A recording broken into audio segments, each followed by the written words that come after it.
Hello, everybody. Naughty Nan and Dads. How's everybody today? I'm doing good. All my subscribers, a healthy how do you do to you. And to all my new subscribers, glad to have you aboard. Just saying. So anyway, today I want to talk about Elise Stefanik, or as Trump calls her, Elise Stefanik. Elise Stefanik. He's called her Stefanik.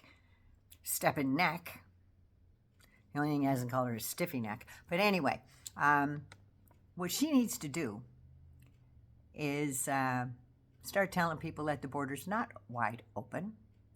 The border is not wide open, Elise. It's not. So quit saying that, would you please? That's why they're all coming.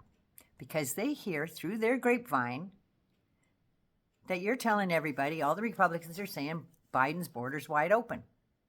So naturally, they're going to flee starvation and dictatorships and fascism in their own countries and head up here because the border's open, because you keep saying it.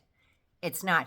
Talk to the Border Patrollers. That's a big slap in the face to all of them that are out there risking their lives every day to protect the border.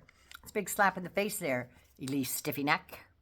And what you want for the budget there, she wants a standalone bill of $17.6 billion. But that package is only going to go to Israel. That's all she wants. That just goes to Israel, but not for Gaza aid, just to protect Israel and to protect Americans from Iranian proxies.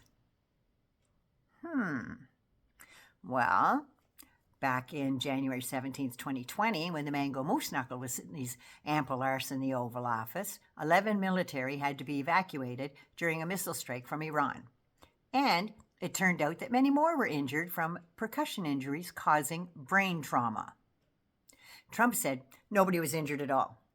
And then a day later, he said, a couple had a headache. And then he said, are you ready for this? Our troops are ready for anything. And then a couple hours later, he said, we should all be pleased and happy that only minimal damage to the bases happened. Well, it turned out that was a huge lie, like the other 40,000 he told while he was in office. It turned out over 100 soldiers were injured, and the Trump White House tried to cover it up because a lot of those soldiers had to be medevaced to Germany and other places to get treatment. But anyway, under Joe Biden, 150 attacks aimed at American forces were mostly thwarted. However, there were 3 American soldiers killed in action, and Joe Biden sent them as good as he got. He sent strikes in Iraq and Syria. In one day, he hit 85 targets in Iraq and Syria. Biden and his generals, I hate that term, have a very precise plan to strike back and has been doing so. Biden is weak. That's what that turncoat said, Miss Stefanik. Biden is weak. She's a turncoat. Not weak, you traitor. He's skillful, direct, and diplomatic, because that's what a president is supposed to do. Due to his weakness in open borders here at home, oh, that's easy. There's only one way to fix that, old squishy stiff neck.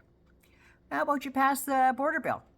Netanyahu, the right-wing extremist that you are now bowing down to, will be real happy to get more ammunition to kill innocent kids in Gaza. Over 30,000 so far are dead, and over a quarter are literally starving. There's like 100,000 injured, but Bibi says, oh yeah, Palestinian people, move to Rafah. So they all moved down south to Rafah.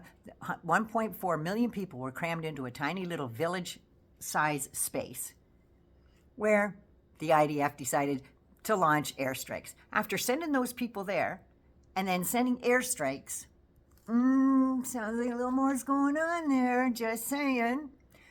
Killing 74 more people. 74 more people.